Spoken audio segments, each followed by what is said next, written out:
Bonjour. Toujours on suit la correction des sessions du baccalauréat international marocain pour les PC et les SVT, et toujours pour l'application des verbes d'action utilisés en SVT. Donc on est toujours concernant les exercices de l'unité 1, la consommation de la matière organique et flux de l'énergie, posés dans les examens du baccalauréat de 2016 à 2022. On a fait la correction des sessions 2016. Maintenant, on va voir les sessions 2017-2018. Voilà le sujet proposé dans la session normale 2017 pour les SVT. Donc, ce que vous devez faire, c'est bien sûr lire et bien lire le texte pour comprendre ce qu'on vous demande de répondre. Vous avez ici des données et 4 questions. La première question, la deuxième question, la troisième et la quatrième. Et comme vous le remarquez, chaque question, bien sûr, propose un verbe. Remarquez ici, déterminer. Là, vous avez comparé et déterminé ou déduisé. Là, vous avez expliqué. Et là, vous avez bien sûr montré. Donc, le son, et puis expliquer bien sûr. Donc, vous devez bien sûr souligner ces verbes pour ne pas les oublier. Parce que votre note comprend bien sûr la réponse à ces verbes. Donc, si on passe à la correction. Alors, les données. La cellule produit l'ATP, nécessaire pour son activité, à travers des voies métaboliques, aérobiques et autres anaérobiques. Chez certaines personnes, la perturbation de l'une de ces voies est à l'origine de nombreux symptômes tels que l'accumulation de l'acide lactique dans le sang, d'où la fatigabilité. Alors, pour répondre à ce problème, on vous donne des données. Donc, donnée 1. Le document 1 représente les réactions métaboliques principales de production d'ATP au niveau cellulaire dans le cas normal. On va donner ici le document. Vous reconnaissez ici la mitochondrie. Et bien sûr, vous avez ici le cytoplasme où se déroule ce qu'on appelle la glycolyse. Alors qu'au niveau de la mitochondrie, on voit ici le cycle de Krebs. Et bien sûr, ici, on voit la chaîne respiratoire ou la phosphorylation oxydative. Donc ça, ce sont les informations que vous devez avoir. Alors, à partir du document 1, déterminer le devenir de l'acide pyruvate au niveau cellulaire, puis calculer le bilan énergétique, le nombre de molécules d'ATP qui résultent de la dégradation des molécules d'acide pyruvique. Vous voyez ici, vous devez souligner l'acide pyruvique, non pas du glucose, mais seulement d'un acide pyruvique à l'intérieur de la mitochondrie. Sachant qu'à l'intérieur de la mitochondrie, l'oxydation de 1-NADH2 au NADH+, donne 3 ATP, et l'oxydation de 1-FADH2, bien sûr, donne 2 ATP. Ça, ce sont des données qu'on vous donne, et on vous demande de répondre à ces questions. Alors, si on constate le premier document, qu'est-ce qu'on peut tirer comme information sur le devenir de l'acide pyruvique? Alors, on sait bien qu'il y a deux voies métaboliques, la fermentation et la respiration. Mais tous les deux commencent par la glycolyse, qui donne bien sûr l'acide pyruvique. Donc, quel est le devenir de l'acide pyruvique? Alors, en absence d'oxygène, l'acide pyruvique se transforme en acide lactique, c'est la fermentation. Mais en présence d'oxygène, l'acide pyruvique va pénétrer dans la mitochondrie, se transformer en acétyl-CoA, qui va subir une dégradation au niveau, bien sûr, du cycle de Krebs, et les résultats ou les produits obtenus, tels les NADH2 et FADH2, vont être réoxydés au niveau de la chaîne respiratoire pour donner de l'ATP. Donc c'est ça, le devenir de l'acide pyruvique. Donc ce que vous devez écrire pour répondre, R1, c'est-à-dire la réponse 1, le document 1 présente à la fois les étapes de la respiration cellulaire, c'est-à-dire présence de la mitochondrie, et la fermentation. Dans ce cas, le devenir de l'acide pyruvique dans la cellule. Dans le cytoplasme, c'est-à-dire lié à le plasme, l'acide pyruvique subit une réduction et se transforme en acide lactique. C'est la fermentation lactique. Alors que dans la mitochondrie, l'acide pyruvique subit d'abord une oxydation pour donner l'acétyl-CoA qui est complètement détruit au cours du cycle de Krebs. Donc ça, c'est une réponse que vous devez donner. un exemple de réponse. Ce n'est pas une obligation que vous donnez telle phrase. Alors pour la deuxième question, on vous demande quoi? C'est de calculer le bilan énergétique en sachant ces données. Donc on doit compter le nombre de NADH2 pour bien sûr répondre. Mais on vous demande seulement le calcul du bilan énergétique au niveau de quoi? Au niveau de la mitochondrie, c'est-à-dire à l'intérieur de la mitochondrie et à partir d'un acide pyruvique. Donc un acide pyruvique, il va entrer dans la mitochondrie, va subir une oxydation en libérant un NADH2, voilà 1, et le cycle de Krebs va donner 3 NADH2 et 1 FADH2. Donc on a 4 NADH2 et un seul FADH2. 4 NADH2 fois 3 ATP comme vous donnez ici, ça fait 12. Un seul FADH2 donne 2 ATP, ça fait 14. Et ici, on a libération directe d'un ATP, ça fait 15. Donc, la dégradation de l'acide pyruvique au niveau de la mitochondrie, bien sûr, va donner 15 ATP. Sachant que l'oxydation de 1 NADH2 donne 3 ATP et l'oxydation de FADH2 donne 2 ATP, ainsi, le bilan énergétique de destruction d'une molécule d'acide pyruvique dans la mitochondrie, c'est-à-dire le cas de la respiration seulement, on a 4 NADH2 plus un seul FADH2 plus un seul ATP. Donc 4 fois 3 ATP donne 12, 1 fois 2 donne 2, ça fait 14, et un ATP direct, ça fait 15 ATP. Donc voilà la bonne réponse. La deuxième donnée. On voudrait ici, dans le cadre du traitement de certaines maladies virales par INTI, c'est-à-dire inhibiteur de la transcriptase inverse, des examens biochimiques ont montré que ce traitement cause une perturbation dans la production d'énergie au niveau mitochondrial, ce qui est à l'origine de plusieurs symptômes, tels que la fatigabilité et le changement de la concentration plasmatique de l'acide lactique.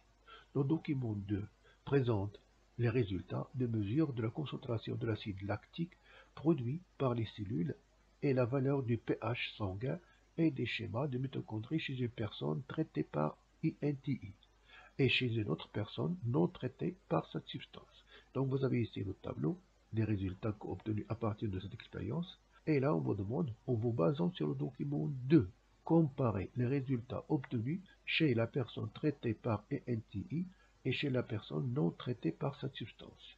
Puis, déduire la voie métabolique influencée par cette substance. Donc, comparaison, on a ici la personne non traitée et là, ici, on a la personne traitée. Si on compare la mitochondrie, on voit bien sûr ici, elle est riche en crête, plus que celle-ci. Et vous voyez ici, on vous donne des types de protéines de la chaîne respiratoire de la membrane. Donc, elle est riche en protéines de la chaîne respiratoire. Par contre, pour celle, c'est de la mitochondrie, des personnes traitées avec ENTI, elle est pauvre. En plus, le pH sanguin, il est normal chez les personnes non traitées, mais il est acide chez les personnes traitées. Et pour le taux de l'acide, le taux sanguin de l'acide lactique, il est plus ou moins élevé, c'est-à-dire supérieur à 5 millimoles par litre, c'est-à-dire il est élevé chez les personnes traitées que les personnes non traitées. Donc tout cela, on doit l'écrire bien sûr en une phrase. Donc la comparaison entre les données présentées dans le tableau numéro 2 montre que la concentration d'acide lactique dans le sang au repos chez la personne traitée est plus grande que celle de la personne non traitée. Là, on a 5 millimoles, là, on a seulement un seul. Le pH sanguin de la personne traitée est acide par rapport à celui de la personne non traitée. Les mitochondries de la personne traitée possèdent peu de crête et de protéines de la chaîne respiratoire en comparaison avec la personne normale. Donc vous voyez bien ce que vous devez faire, seulement comparer ce que vous voyez dans le document, mais en plus on vous demande de déduire. Déduire quoi? Déduire la voie métabolique influencée par cette substance. Or, qu'est-ce qu'on constate? Que les personnes traitées par cette substance ont un pH sanguin qui est acide. Dû à quoi? Dû à l'élévation du taux de l'acide lactique. Et on sait que l'acide lactique provient de la fermentation. Donc chez lui, la fermentation fonctionne alors que la respiration ne fonctionne pas. Donc, on peut déduire que la voie métabolique influencée par cette substance est la respiration cellulaire. Donc, on déduit que la voie métabolique influencée par la substance NTI est la respiration cellulaire. Troisième donnée, le syndrome de Mélas est une myopathie mitochondriale. Parmi ses symptômes, une accumulation de l'acide lactique et une fatigabilité excessive suite à un exercice musculaire. Le schéma du document 3 représente la localisation du dysfonctionnement observé au niveau mitochondrial dans le cas du syndrome de Mélas. Donc là, on vous donne bien sûr au gros plan la membrane interne. On voit ici les protéines de la chaîne respiratoire en plus de la sphère pédonculée. Et là, on voit que le cytochrome 1 est bloqué. Donc, en vous basant sur le document 3, expliquez le mécanisme de la synthèse d'ATP au niveau de la membrane interne de la mitochondrie, dans le cas normal, puis montrer l'effet du dysfonctionnement de ce mécanisme chez une personne atteinte de Mélas. Donc, on vous demande ici de donner deux explications. La première pour une personne qui est normale et la deuxième pour la personne qui est malade. Donc, d'après nos connaissances, qu'est-ce qu'on peut dire? Que NADH2, il va subir une oxydation, c'est-à-dire dans le cas normal, une réoxydation au niveau du premier cytochrome pour libérer les protons dans la membrane, dans l'espace intermembranaire et donner les électrons aux autres transporteurs d'électrons. Par contre, dans le cas normal, il n'y a pas de réoxydation de NADH2 puisque le cytochrome là ne fonctionne pas. Donc, le mécanisme de la synthèse d'ATP au niveau de la membrane interne de la mitochondrie dans le cas normal, il y a une oxydation de NADH2 et FADH2. Non, nous, on a ici seulement le cas de NADH2. Flux d'électrons dans la chaîne respiratoire, pompage des protons vers l'espace intermembranaire, ce qui entraîne un gradient des protons H+, le retour des protons de l'espace intermembranaire vers la matrice à travers les sphères pédonculées entraîne la synthèse d'ATP. Ça, c'est dans le cas normal. Alors que dans le cas du malade, dans le cas de la personne atteinte du Mélas, on peut dire que l'effet du dysfonctionnement est dû au dysfonctionnement du complexe C1 de la chaîne respiratoire non fonctionnelle, ce qui entraîne une absence d'oxydation de NADH+, donc arrêt de la chaîne respiratoire, donc arrêt de la respiration cellulaire, donc faible production d'ATP, d'où la fatigabilité. Quatrièmement, en exploitant les données précédentes, montrer que la voie métabolique codominante dans les deux cas, traitement par la substance NINTI et le syndrome de Mélas, est la fermentation lactique, puis expliquer les symptômes observés dans ces deux cas. Donc on a vu bien sûr que dans le premier cas, NTI, la voie métabolique qui a été influencée, c'est la respiration cellulaire, donc ce qui est active, c'est la fermentation. Là aussi, on voit bien que la respiration cellulaire s'arrête à ce niveau-là, donc ce qui est dominant, c'est bien sûr la fermentation, ce qui explique l'augmentation de l'acide lactique et la fatigabilité. Alors, des documents précédents, on a constaté que le dysfonctionnement au niveau des mitochondries entraîne la non-dégradation de l'acide pyruvique dans la mitochondrie et que l'acide pyruvique se transforme en acide lactique dans le hyaloplasme. Donc la voie métabolique dominante dans les deux cas, c'est-à-dire le cas de Mélas et NTI et la fermentation lactique. Donc pour expliquer ça, donc il doit y avoir ici la réponse. Pour expliquer ça, c'est-à-dire explication des symptômes, on peut dire que la dominance de la voie de la fermentation lactique entraîne l'accumulation de l'acide lactique et ce qui donne une faible production d'ATP, d'où bien sûr la sensation de la fatigue. Voilà donc les réponses pour le premier examen. On va voir maintenant l'examen suivant, c'est-à-dire la session de rattrapage pour l'année 2017 pour les PC. Donc les données de l'examen ou de l'exercice. Vous voyez toujours, bien sûr, qu'on vous donne des questions avec des verbes en gras, ce qui indique les verbes d'action auxquels vous devez bien sûr répondre. Donc on passe à la correction. Certains sportifs trichent. lors des compétitions sportives et consomme des produits dopants interdits à l'échelle internationale par la Fédération des Jeux olympiques, afin d'étudier l'effet de l'entraînement et du dopage sur les voies métaboliques, produisant l'énergie au niveau des cellules musculaires chez ces sportifs. On propose les données suivantes. Donc là, c'est le but de cet examen, le but de ce travail qu'on doit faire. On va donner ici, bien sûr, des documents ou des données.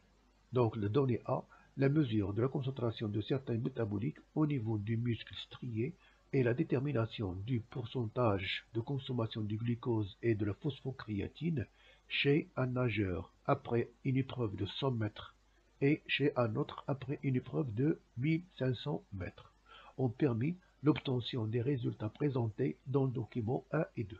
Donc voilà un document 1 et voilà un document 2. À partir du document 1, déterminer les variations de la concentration des métabolites chez les deux nageurs après l'effort musculaire. Et question numéro 2, ou PA, B, c'est-à-dire la question B, toujours la première question, en se basant sur le document 2, dégager les voies métaboliques utilisées par le muscle de chacun des deux nageurs pour produire l'énergie nécessaire bien sûr à l'activité qu'il fait.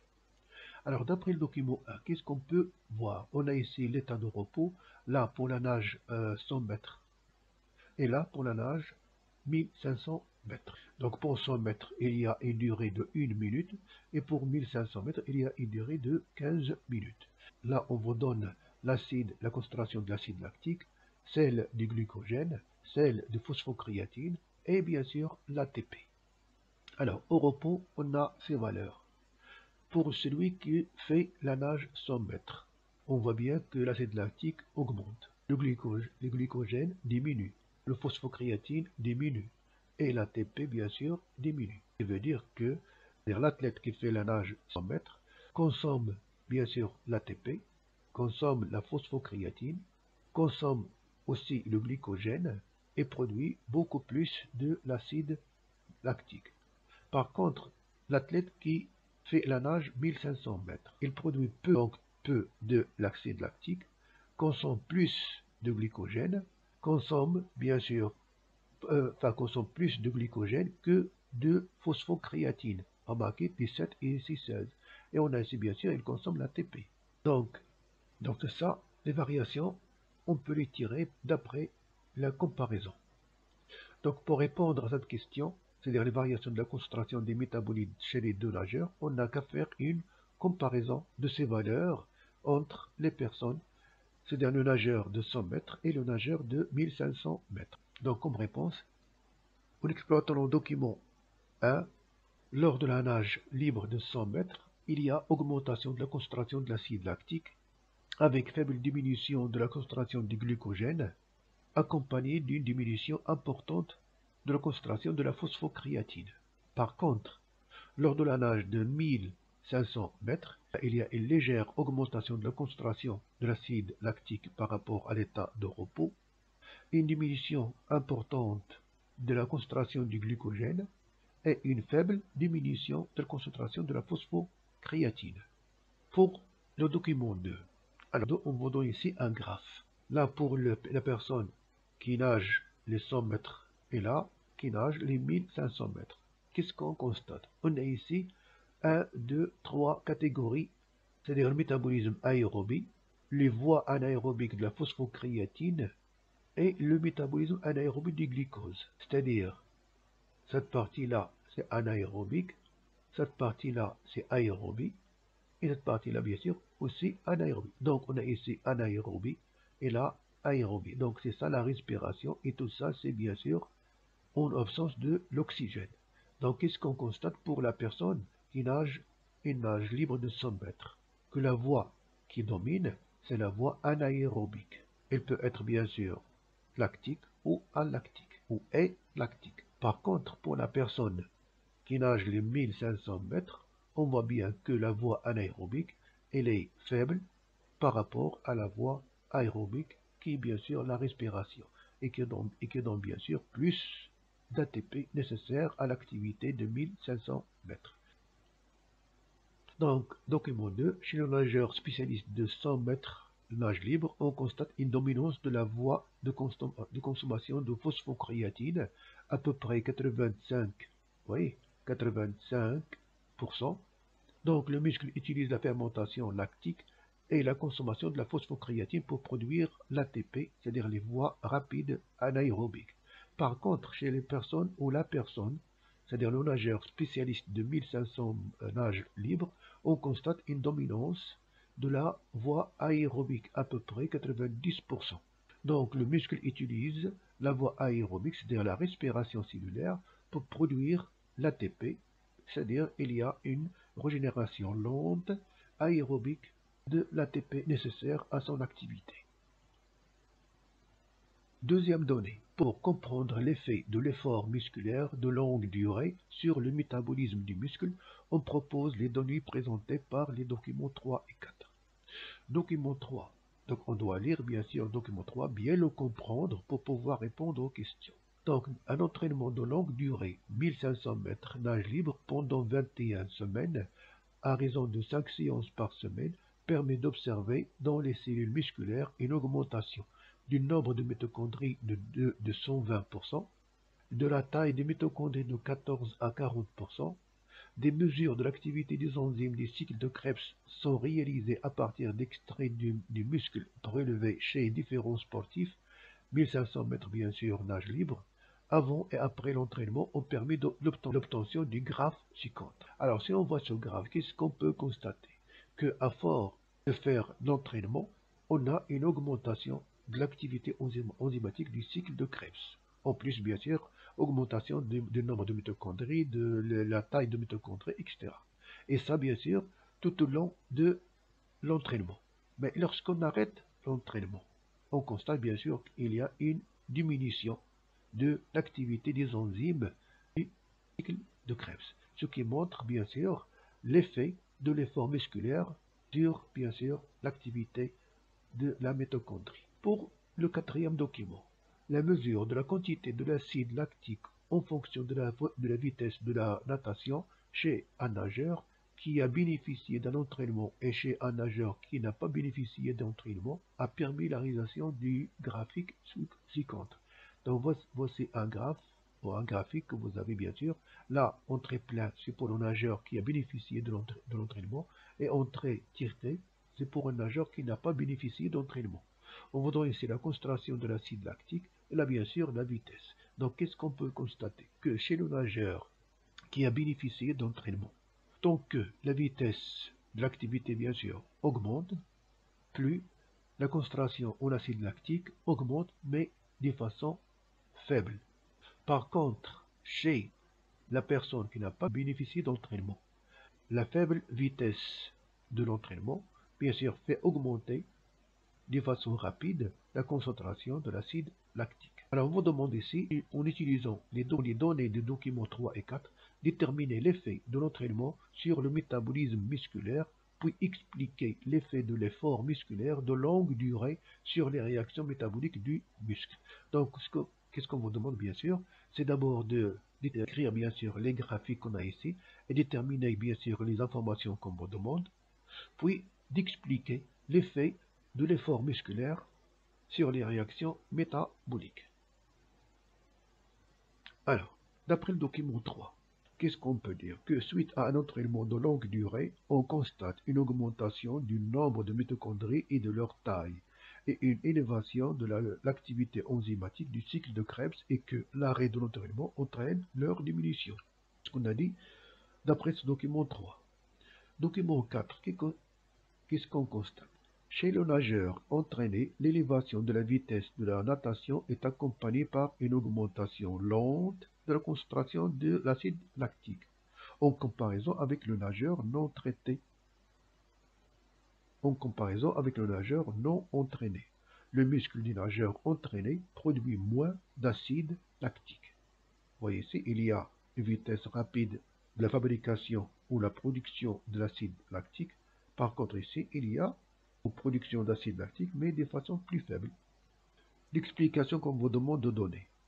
Lors d'un effort musculaire de longue durée, natation 1500 mètres, le muscle favorise le métabolisme aérobique, c'est-à-dire la respiration. par rapport au métabolisme anaérobique, c'est-à-dire la fermentation lactique, suite à une augmentation du nombre et de la taille des mitochondries, et ainsi l'augmentation de l'activité enzymatique du cycle de Krebs. Et comme dernière donnée, malgré les graves effets secondaires des produits dopants sur la santé pour améliorer leur performance sportive, certains nageurs utilisent différents produits dopants adéquats à leur activité sportive. Pour comprendre le mécanisme d'action des produits dopants, nous proposons les données du document 5. Le document 5 représente deux figures, A et B. Pour la figure A, l'épo ou érythroprotéine est une hormone sécrétée par le rein. Cette substance se trouve sous forme synthétique, que les nageurs de longue distance utilisent comme produit dopant. Le tableau ci-dessous présente les changements enregistrés au niveau du sang d'un individu avant et après l'injection de l'épo. Donc on a ici avant l'injection de l'épo et ici après injection. Le nombre de globules rouges dans le sang et la quantité d'hémoglobine. Alors, avant l'injection, on a ces valeurs. Mais, en comparaison avec après l'injection, on constate qu'il y a une augmentation du nombre de globules rouges par litre de sang et aussi il y a une augmentation de la quantité d'hémoglobine. Or, on sait que la respiration nécessite les globules rouges, c'est-à-dire l'hémoglobine, qui transporte bien sûr l'oxygène. Au document B, la concentration d'ATP est déterminée dans le quadriceps des deux nageurs spécialistes des épreuves de 100 mètres de nage libre. Le premier a bénéficié d'un supplément de créatine, c'est-à-dire pilule de créatine, pendant 5 jours. L'autre nageur a reçu un placebo, c'est-à-dire des pilules ne contenant pas la créatine. Cette concentration est évaluée avant le début de l'exercice, c'est-à-dire au repos, juste à la fin de l'exercice et après 3 minutes de récupération. Les résultats obtenus sont résumés dans le graphe suivant. Donc vous avez ici l'état des deux cas, c'est-à-dire les deux athlètes au repos, là à la fin de l'exercice, et là bien sûr après 3 minutes de récupération. Donc au repos, on constate qu'ils ont les mêmes valeurs, c'est-à-dire la concentration d'ATP en millimol par kilogramme, bien sûr il y a même concentration. Mais pour la personne qui a utilisé le placebo, en comparant avec l'autre, vous voyez bien sûr il y a ici une diminution. Donc celui qui utilise la créatine, il y a une augmentation en quantité d'ATP, ça en fin d'exercice. Et bien sûr, après 3 minutes de récupération, on voit bien sûr qu'il y a forte augmentation de la synthèse d'ATP chez celui qui a utilisé la créatine que celui qui a utilisé le placebo. Donc on vous demande ici, en exploitant le document 5 et vos connaissances, déduisez l'effet de la consommation de l'épo et de la créatine sur le métabolisme musculaire. Donc les informations qu'on a tirées de ces deux documents, on vous demande de les écrire dans des phrases qu'on peut bien sûr comprendre. Donc d'après les figures A et B, la consommation de l'épo, d'après ce tableau-là, augmente le nombre des globules rouges et de la quantité d'hémoglobine, ce qui entraîne l'augmentation de l'oxygénation du muscle, d'où augmentation de la production d'ATP par voie aérobique, donc la respiration cellulaire. Alors que le document B, la consommation de la créatine offre au muscle une quantité d'énergie supplémentaire. Vous voyez? Donc, à la fin de l'exercice, il y a une quantité, et après, bien sûr, un repos, il y a une quantité qui est offerte à l'athlète qui a consommé la créatine. Donc, certains sportifs ont recours à s'entraîner dans des régions montagneuses, Ephraim par exemple, pour améliorer leur ventilation pulmonaire et augmenter le nombre de leurs globules rouges, ainsi que la quantité de l'hémoglobine. Donc vous avez ici, c'est-à-dire un cas naturel pour augmenter le nombre de globules et la quantité d'hémoglobine, c'est-à-dire comme l'action de l'épo. Donc on peut utiliser cet entraînement naturel que de prendre cet élément dopant qui est l'épo. Donc à partir de vos réponses précédentes, montrez qu'on peut améliorer la performance sportive sans utilisation d'épo. Donc la pratique régulière d'entraînement entraîne une augmentation du nombre de la taille des mitochondries et une augmentation d'activité enzymatique du cycle de Krebs. Ainsi, l'exercice de cet entraînement dans les régions montagneuses augmente le nombre de globules rouges et la quantité d'hémoglobine, même effet que les peaux, et améliore ainsi la ventilation pulmonaire, d'où l'augmentation de la production d'ATP au niveau des muscles par la voie aérobique, c'est-à-dire la respiration, ce qui améliore la performance sportive sans recours à l'utilisation des produits dopants. Si on entame la correction de l'exercice ou la session de rattrapage 2018 pour les PC. Donc, bien sûr, j'espère que vous avez déjà répondu à ces questions chez vous, bien sûr.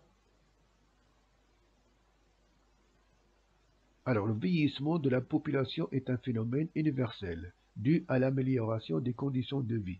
Cependant, l'avancée en âge s'accompagne d'une diminution de la masse et de la fonction des muscles, qui peut être liée à une maladie appelée sarcopénie. Pour déterminer les causes responsables de la sarcopénie évolutive avec l'âge, on propose les données suivantes. Donc, vous voyez bien ici le problème qu'on doit résoudre, c'est-à-dire le vieillissement et la maladie de sarcopénie, quelles sont bien sûr les causes responsables, et ainsi de suite. Document 1 présente les résultats de mesure de certaines caractéristiques des muscles squelettiques striés en fonction de l'âge. Donc vous avez ici deux documents. Là, on vous donne l'intensité de la contraction en fonction de l'âge, et là, bien sûr, on vous donne la capacité aérobique en fonction de l'âge. Alors, on vous donne ici une remarque. La capacité aérobie désigne la capacité métabolique des mitochondries à oxyder les glucides et produire de l'ATP. Donc, vous avez ici un document et on vous demande, en vous basant sur ce document, décrivez la variation subie par le muscle squelettique strié en fonction de l'âge. Donc, vous avez ici l'âge et vous n'avez qu'à décrire ce graphe. Alors, comme description, qu'est-ce qu'on constate? Bien sûr, il y a une diminution progressive pour les deux cas. Donc, qu'est-ce qu'on peut dire? Qu'en fonction de l'âge, il y a une diminution de l'intensité de la contraction et aussi une diminution de la capacité aérobique des vieux gens. Donc, d'après le document 1, on peut dire que le muscle squelettique strié subit des variations en fonction de l'âge. D'abord, il y a une diminution progressive de l'intensité de la contraction musculaire avec l'âge de 140 à 40. Diminution progressive de la capacité aérobie avec l'âge de 3 litres par minute à 1,5 litres par minute. Donc, vous avez ici des valeurs que vous pouvez bien sûr donner dans votre description. Document 2. Pour expliquer ces variations, on suggère les deux hypothèses suivantes. Comme hypothèse 1, la variation de l'intensité de la contraction musculaire est liée à un faible pourcentage des fibres musculaires de type 2 par rapport au pourcentage de fibres de type 1. L'hypothèse numéro 2, la variation de la capacité aérobie est due à la diminution du nombre de mitochondries. Alors, pour vérifier ces deux hypothèses, nous vous proposons les documents 2 et 3. Donc 2 et 3. Et en vous basant sur les documents 2 et 3, vérifiez les deux hypothèses, justifiez votre réponse. C'est-à-dire que vous allez vous baser sur les données des documents 2 et 3 pour justifier ou vérifier la véracité de l'une des hypothèses. Alors, si on voit le document numéro 2, qu'est-ce qu'on peut dire? Là, on a la fibre 1, la fibre 2. Pour l'individu sain, les fibres numéro 2 sont plus nombreux, c'est-à-dire pourcentage, ont un pourcentage plus élevé que les fibres de type 1. Et l'inverse chez l'individu malade. Là, on vous donne le rôle, c'est-à-dire des fibres. Donc, les caractéristiques, l'intensité de contraction, elle est plus faible, le fibre 1 elle est plus faible que fibre 2. La résistance à la fatigue, elle est plus résistante que le nombre de mitochondries, il est plus riche en mitochondries que. Donc, en se basant sur ces données, qu'est-ce qu'on peut dire pour justifier notre réponse? Pour l'hypothèse 1, d'après le document 2, on constate qu'il y a une augmentation du pourcentage des fibres de type 1 et une diminution du pourcentage des fibres de type 2 chez le malade que chez l'individu normal. D'après le document 3, remarquez ici, le sein, c'est le type 2 qui est élevé, comme pourcentage. Donc, d'après le document 3, les fibres de type 1 sont caractérisées par une faible intensité de contraction, ce qui confirme l'hypothèse 1, c'est-à-dire la variation de l'intensité de la contraction musculaire est liée à un faible pourcentage des fibres musculaires de type 2 par rapport au pourcentage de type 1. L'hypothèse numéro 2. Le malade a un pourcentage élevé des fibres de type 1. Le malade a un pourcentage élevé de type 1. Les fibres de type 1 sont caractérisées par un nombre important de mitochondries en comparaison avec les fibres de type 2. Document 3, donc l'hypothèse 2 est réfutée. Donc dans ce cas, on accepte l'hypothèse 1 et on annule l'hypothèse 2. C'est-à-dire la variation de la capacité aérobie est due à la diminution du nombre de mitochondries. Pour expliquer les causes des variations de la capacité aérobie chez les malades de sarcopénie, des mesures de l'activité enzymatique du cytochrome C oxydase et du citrate synthase ont été effectuées au niveau du muscle squelettique strié en fonction de l'âge. Bien sûr, ici, on vous donne des enzymes qui interviennent dans les réactions du cycle de Krebs ou de la chaîne respiratoire. Le document 4 présente les résultats obtenus et le document 5 illustre les sites d'action des deux enzymes. Donc, on vous demande, à partir des documents 4 et 5 et de vos connaissances, expliquer la diminution de la production d'ATP chez l'individu atteint de sarcopénie. Donc, du document 4, qu'est-ce qu'on peut tirer comme information? On a ici activité, donc on a ici l'activité bien sûr du muscle, et là bien sûr en fonction de l'âge. Qu'est-ce qu'on constate? Que le cytochrome C oxydase, c'est-à-dire l'enzyme cytochrome C oxydase et l'enzyme citrate oxydase, bien sûr, ils diminuent en fonction de l'âge. Leur concentration diminue en fonction de l'âge. Alors qu'à ce niveau-là, remarquez le cycle de Krebs. Et remarquez ici, ce qu'on a, c'est la chaîne respiratoire. Là, on a 1 et là, on a 2. Donc 1, ça veut dire quoi? Site d'action de la citrate synthase. Et le site 2, c'est bien sûr le site d'action de cytochrome C oxydase. Donc les enzymes citrate synthase agit au niveau du cycle de Krebs. Donc agit au niveau de la transformation de l'acétyl en acétyl-CoA. Donc il va bloquer le cycle de Krebs. Donc si on bloque le cycle de Krebs, bien sûr, il n'y a pas de respiration cellulaire, donc il n'y a pas de fabrication d'énergie sous forme d'ATP, donc il y a fatigabilité. Alors que l'enzyme cytochrome C oxydase agit au niveau du cytochrome C. Donc elle arrête l'activité du cytochrome C. Donc il devient non fonctionnel, qui va bloquer le transfert des électrons des transporteurs réduits aux transporteurs oxydés. Donc ce qui va arrêter la chaîne respiratoire, donc arrêter la synthèse de l'ATP. Le document 4 montre une diminution progressive de l'activité enzymatique du cytochrome C oxydase et de la citrate synthase en fonction de l'âge, d'après le document 4. Le document 5 montre que la citrate synthase agit au niveau du cycle de Krebs en transformant l'acétyl-CoA en citrate. Et le cytochrome C oxydase intervient dans le transfert des électrons à travers le cytochrome C de la chaîne respiratoire. Donc, la diminution de l'activité enzymatique qu'on a ici, de la citrate synthase et du cytochrome C oxydase, provoque le dysfonctionnement à la fois du cycle de Krebs et de la chaîne respiratoire, ce qui explique la diminution de la synthèse d'ATP au niveau du muscle squelettique strié chez les malades de sarcopénie, ce qui explique bien sûr leur fatigabilité en fonction de l'âge. Dernièrement, pour traiter la sarcopénie, les kinésithérapeutes utilisent un programme adéquat d'activité physique, c'est-à-dire le sport, pour déterminer l'effet de l'activité physique sur la fonction des mitochondries, on propose le document 6 qui présente l'activité de la citrate synthase et le taux d'oxydation des métabolites par le cycle de Krebs chez les personnes qui pratiquent de l'activité physique et des personnes qui ne pratiquent pas d'activité physique. Donc en blanc, les personnes qui ne pratiquent pas d'activité physique et en noir ou en HUI, les personnes qui pratiquent l'activité physique. On a ici une unité arbitraire.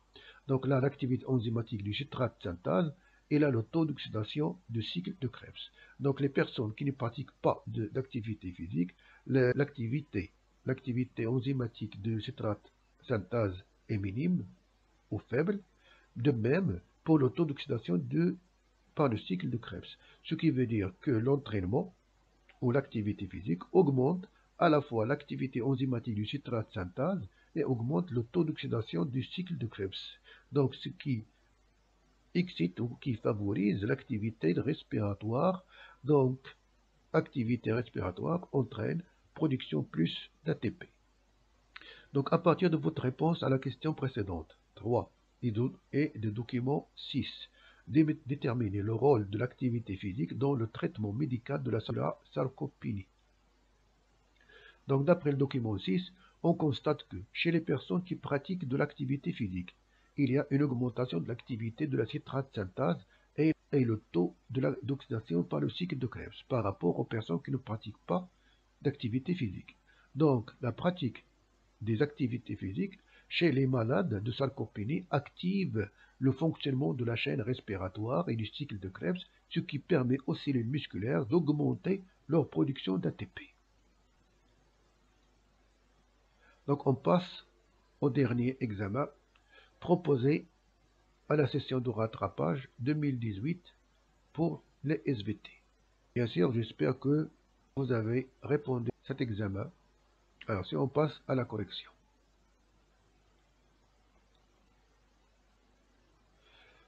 On vous donne ici la respiration cellulaire est un ensemble de réactions qui permettent aux cellules de produire l'ATP et qui se déroulent en partie dans les mitochondries.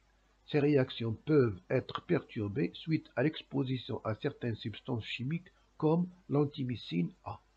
Ce dernier est un antibiotique produit par certains champignons tels les Streptomys. L'exposition de l'homme à ce produit cause de graves incidents sur le métabolisme énergétique des cellules. Afin de comprendre le mode d'action de l'antimycine A, on présente les documents ou les données suivantes. Vous voyez, donc c'est ça le but de l'examen. C'est comprendre le mode d'action de l'antimycine A sur l'activité respiratoire et la production, bien sûr, d'ATP. Alors, donnée 1. Une suspension de mitochondries est introduite dans deux milieux A et 2, contenant l'ADP, le PI, saturé en dioxygène et maintenu à un pH qui est 7,5. Dans le milieu 1, on suit l'évolution de la concentration en dioxygène et en ATP avant et après l'ajout des pyruvates. La figure A du document 1 présente les résultats obtenus. La voilà. Dans le milieu numéro 2, on suit l'évolution de la concentration en dioxygène avant et après l'ajout du pyruvate au temps T1 et de l'antimycine A au temps T2. La figure B du document 1 présente les résultats obtenus. Donc là, vous avez ici seulement l'ajout du pyruvate, là bien sûr épuisement du pyruvate, alors qu'ici on a l'ajout du pyruvate et l'ajout de l'antimycine, c'est-à-dire la substance qu'on veut utiliser. Alors, dans le cas où il y a absence de l'antimycine, seulement ajout de pyruvate, avant l'ajout du pyruvate. D'ailleurs, on vous demande ici d'écrire les résultats obtenus dans chacune des figures A et B de document 1, puis proposer une hypothèse pour expliquer la relation entre l'antimycine et la production d'ATP. Alors, dans le cas normal, avant l'ajout de pyruvate, on constate que, à la fois, la concentration en oxygène ou en ATP, elle reste constante. Mais lorsqu'on ajoute le pyruvate, c'est-à-dire l'acide pyruvique, on constate qu'il y a une diminution de la concentration en oxygène et augmentation de l'ATP. L'épuisement de l'acide pyruvique, bien sûr, entraîne le retour à la constance à la fois de l'ATP et de l'oxygène. Bien sûr, à une faible concentration. Par contre, on constate quoi? Que lorsqu'on ajoute l'acide pyruvique, vous voyez qu'il y a une diminution rapide de la concentration en oxygène, comme on a vu ici. Mais lorsqu'on ajoute l'antimycine, il y a une diminution, mais elle est très faible. Ce qui veut dire que l'antimycine, bien sûr, diminue l'utilisation de l'oxygène par le cycle de Krebs, donc diminue l'activité de la respiration cellulaire. Et là, on vous demande de proposer une hypothèse pour expliquer la relation entre l'antimycine A et la production d'ATP. Donc on peut dire que l'antimycine entraîne la réduction de la synthèse d'ATP, comme hypothèse. Alors, pour la description, la figure A. Avant l'ajout du pyruvate, on constate une stabilité de la concentration d'oxygène à une valeur de 100 unités arbitraires et la concentration en ATP à une valeur minime de 30 unités arbitraires. Mais après l'ajout du pyruvate, on constate que la concentration d'oxygène diminue jusqu'à atteindre une valeur d'environ 35 UA. En même temps, la concentration d'ATP augmente jusqu'à une valeur de 100. C'est ce qu'on a dit tout à l'heure. Mais après épuisement, la concentration d'oxygène et d'ATP reste stable à une valeur de 35 UA pour l'oxygène et 100% pour l'ATP. La figure B maintenant. Avant l'injection, la concentration en oxygène reste stable. Stable, on peut dire qu'il est stable, dans une valeur proche de 100%. Suite à l'ajout du pyruvate, c'est-à-dire l'acide pyruvique, on constate qu'il y a une diminution, bien sûr rapide, de l'oxygène pour atteindre une valeur de 40% à un temps minime. Par contre, après l'ajout de la substance antimycine A, à temps T2, la concentration d'oxygène se stabilise dans une valeur proche de 40. On ne peut pas dire que ça, c'est une stabilisation. C'est une diminution qui est très lente. Par contre, pour qu'il soit stable, il faut que la courbe donne une ligne qui est horizontale. Donc, comme hypothèse, proposer une hypothèse pour les élèves, il doit proposer des hypothèses et pour le prof correcteur, il doit accepter toute hypothèse valable pour expliquer la relation entre l'antimycine A et la production d'ATP. Alors, on propose l'antimycine A inhibe les réactions d'oxydation respiratoire mitochondriale permettant la production d'ATP. C'est-à-dire lorsque ça va diminuer ou va être diminution très lente ou bien sûr stable, on peut dire que l'antimycine A bloque l'utilisation de l'oxygène, donc bloque l'activité respiratoire mitochondriale. Donc, diminution de la production d'ATP.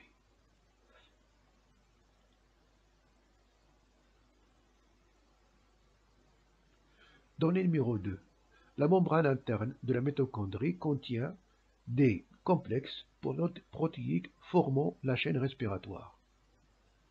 Le document 2 montre l'enchaînement des réactions d'oxydoréduction qui ont eu lieu lors du transfert des électrons le long de la chaîne respiratoire et le site d'action de l'antimycine A.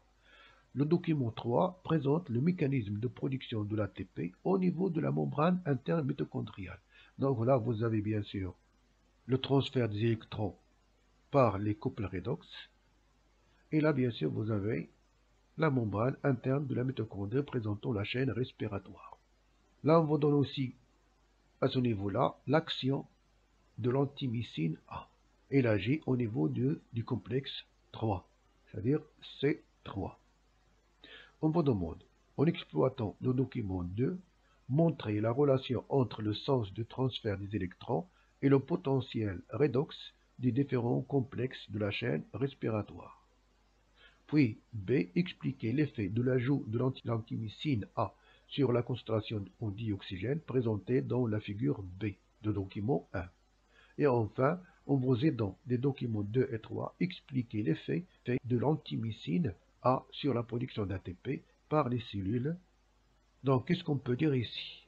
On constate que après l'oxydation de NADH2, il y a libération bien sûr des protons enfin des protons bien sûr, et des électrons. Ces derniers vont être transportés par les transporteurs l'un vers l'autre. Et au niveau du complexe C3, là on a une inhibition causée par l'effet de l'antimycine, ce qui va bloquer le transfert des électrons de C3 vers C. Donc ce qui va arrêter l'activité respiratoire de la chaîne respiratoire. Alors, document 2, on constate que les électrons se déplacent à travers les complexes, de la chaîne respiratoire, c'est-à-dire les protéines encastrées dans la membrane interne, dans le sens du potentiel redox croissant. Expliquer l'effet de l'ajout de l'antimycine.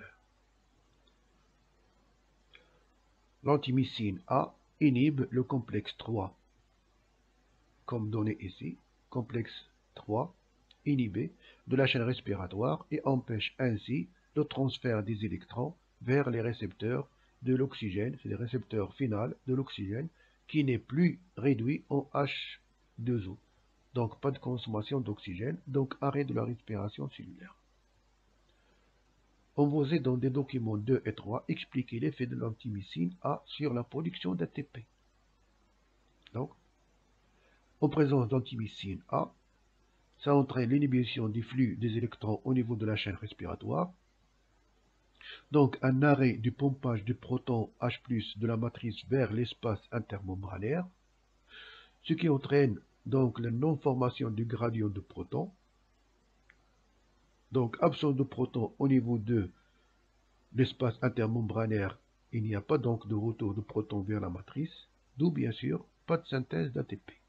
Donc ce qui prouve que l'antimycine entraîne une diminution de la production d'ATP, donc entraîne une fatigabilité rapide.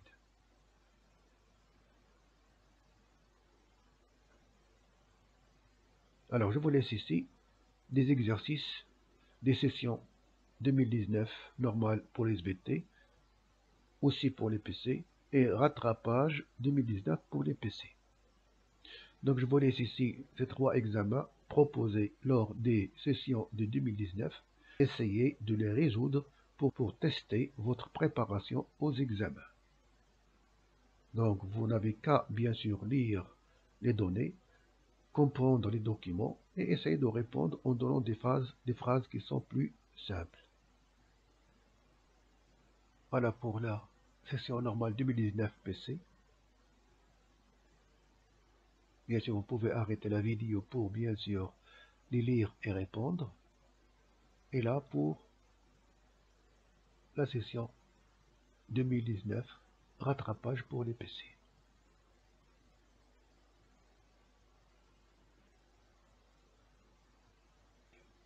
À la prochaine vidéo. Bon courage.